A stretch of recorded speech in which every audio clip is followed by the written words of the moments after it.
Kung beef pares na ang hisgutan, di po magpauwahi ang mga bisdak. Sama na lang niining gipauso nga beef pares with mommy plus chicharon overload kag gibaligya sa usa ka mobile cart sa Cebu City. Tana atong tilawan kung lami ba pinaagi kini report. Kini ang lamian nga beef pares. Lahi sa naandan kay dunay ramen noodles nga sagol, kagumkom nga chicharon, itlog ug uban pang pampalami. Apil ini ang fried garlic, chili sauce, black pepper, patis, tuyo ug limonsito. Muna yung Paris nga dunay mami.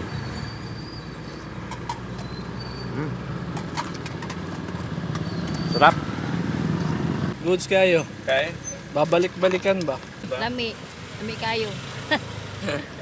Ang nagdala og bida sa Paris ang nilat-an nga karning baka ug syempre ang beef stock nga maoy gipabukalan aron mahigop sa mga customer. Sa motorcycle cart lang gitinda ang beef Paris nga giparking daplin sa karsada nga maoy madali sa mga taong gipanggutom ug nagbudget sa bulsa.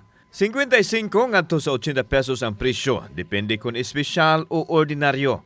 Nagsugod ang negosyo ni Jonathan Montesilio atol sa pandemic nga maoy nagsalbar kanila dihang nahugno ang ilang panginabuhian. Na ako'y work niya, na drop siya tungod sa kalisod, then sige may gunahon na kung unsay among makuan kay gamay ra man jud kayong fund na mo nga nahibilin para mahuglag survival ko ana lang jud. So nakanahon na mi kanang magsugod lang sa aming cart.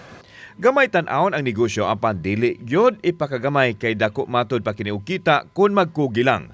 Nganong Paris ang iyang gipili nga negosyo? Lahi namang good kung mag manok pa mi, mag siomay pa mi. So common na kayo. Mo nang ni kuan sa among unahon na nga mag beef pares mi.